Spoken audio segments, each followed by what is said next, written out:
In Part 2 of Lecture 1, we will discuss the organization of the compiler. The various components of a compiler are typically divided into a front end and a back end.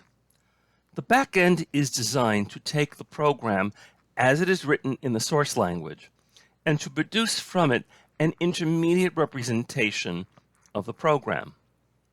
The back end will take that intermediate representation and produce from it a program that will run on the computer that is the target for this program. As a result, what we have is a front end that is specific to the programming language we're starting off with, the source language, and a back end that is specific for the computer that is the target, in other words, the object language we're looking for. In the middle, we have an intermediate representation. Frequently, it'll be a language or it may be a data structure that is intended to be low level, but independent of both the source language we're starting with and the machine language for which we are intending this to run on. Of course, this opens the question, why do we bother to separate the back end and the front end of the compiler? Let's take a look at an example that is intended to show the worst case. Imagine for a moment that we are looking to develop compilers for the programming languages BASIC, COBOL, C++, Java, and Ada. And let's say that we want one or more of these to run on a standard PC, on the Java virtual machine, a Linux workstation, or maybe a Mac. Now, with 5 different programming languages and with 4 different target computers, that would be a total of 20 different combinations. And even though much of the code may seem to be reusable in some sense, there's still a certain amount of complication from the fact that I have to deal with a total of 20 different combinations, as you see here. If we have everything translated into quadruples, and then we have the quadruples translated into the object language for the computers in question, rather than having 20 separate compilers to write, I now have 5 front ends to write and 4 back ends to write, which are a lot easier to mix and match than if I didn't have them separated in this fashion. That's the advantage of doing this. Truth be told, this is not the normal situation that we would see. What we would most likely see is a compiler for example, C++ that is going to translate programs for a PC and a Macintosh or whatever else, or conversely, to see a COBOL or a C and Java compilers all written for example, an IBM PC. But even here, the separation into front end and back end makes our lives easier.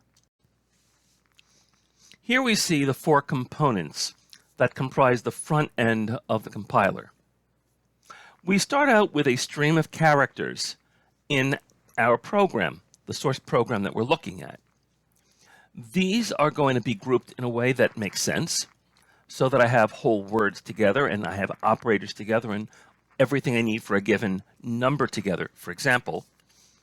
And I will take the strings that I get, which we will call lexemes, and I will find the tokens associated with it.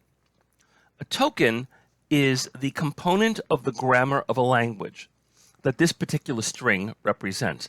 We'll talk a bit more about that later. The stream of tokens is received by the syntactic analyzer, also known as the parser, and we will go through the motions associated with building a parse tree. Although truth be told, we very rarely will actually build the parse tree, although we will go through the motions of it. These also make use of the semantic analyzer, which will create an abstract syntax tree, something we'll talk more about in a moment, complete with annotations that we will use as we look to generate code from this. The abstract syntax tree, in turn, is translated into a series of intermediate code instructions. And then we're ready to hand things off to the back end of the compiler. Now we have the intermediate code that was generated by the front end. And as any other computer might do, it introduces certain inefficiencies as we are generating code. We need to optimize this code so we can get rid of the inefficiencies and it can run more quickly as a result of it. After we have the optimized or more efficient intermediate code, we will use this as the basis for generating object code, the low-level version that will run on our computer. Now, again, the process of generating code can introduce a new set of inefficiencies. So we will now run a separate optimization operation dealing with the inefficiencies that are dependent on the machine language itself. And we will get from this an optimized version of the object code. The lexical analyzer, or scanner, breaks up the stream of text into a stream of strings called lexemes, also sometimes called token strings. The scanner checks one character at a time until it determines that it has found a character which does not belong in the lexeme it has been building. The scanner looks it up in the symbol table, and if it's not there, it will insert it in the symbol table, and will determine the token associated with that lexeme. Remember that a token is the component of the language that the character string that just was read represents. Scanners usually read the text of a program either a line or a block at a time. File input-output is rather inefficient compared to other operations within the compiler, although with the amount of buffering that is done with file input these days, it's not always necessary to do this. A syntactic analyzer, or parser, takes the stream of tokens and determines from it the syntactic structure of the program. The parser could, in theory, create a structure called a parse tree. But the parser doesn't typically store this in memory or on disk, although it does recognize the program's grammatical structure.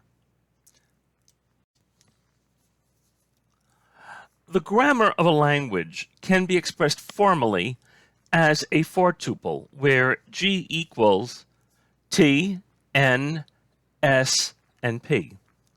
T is the set of terminals. These are the basic, indivisible, atomic symbols of a language.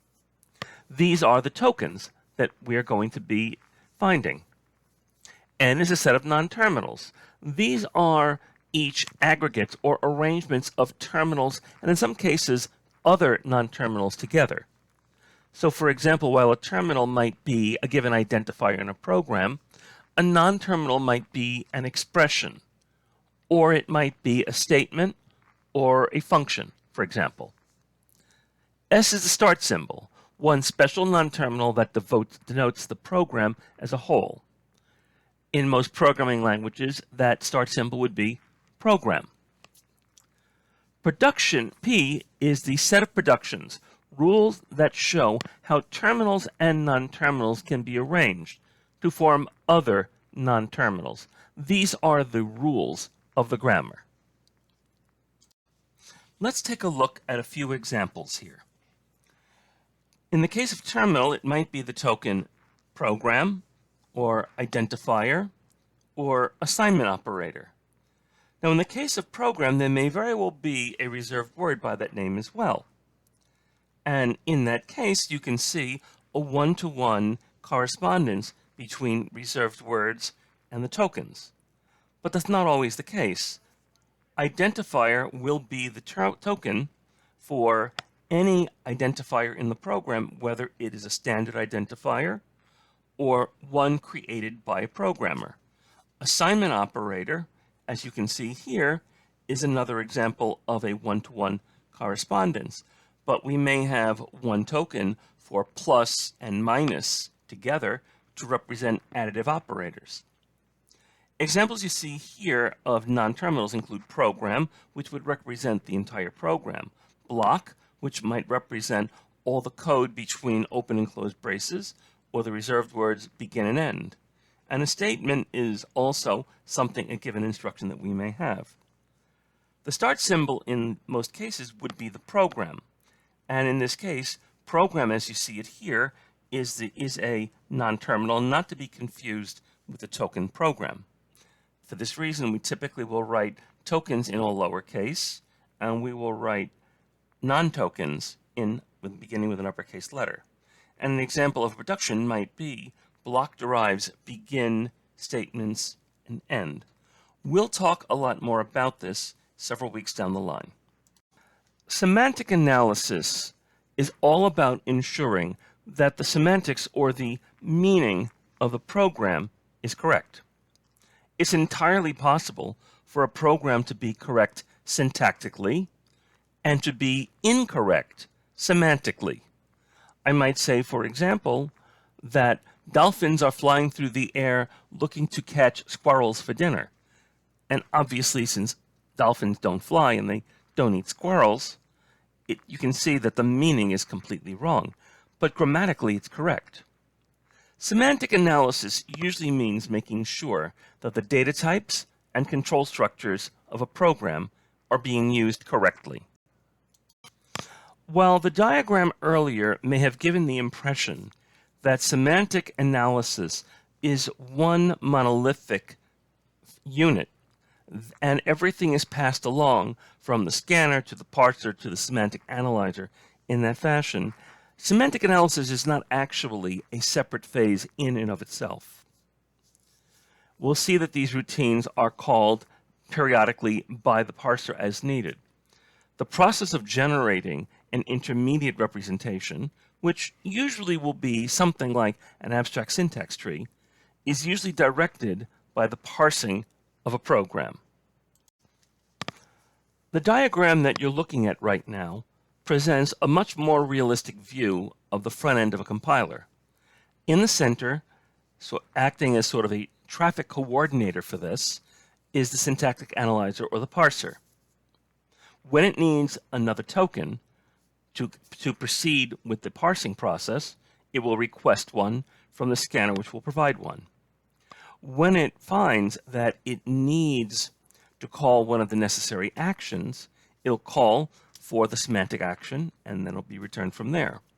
When it's finished, it will return an abstract syntax tree, the most common intermediate structure that we would deal with here, properly annotated to make it easier to generate intermediate code. Or the abstract syntax tree may serve as intermediate code in its own right.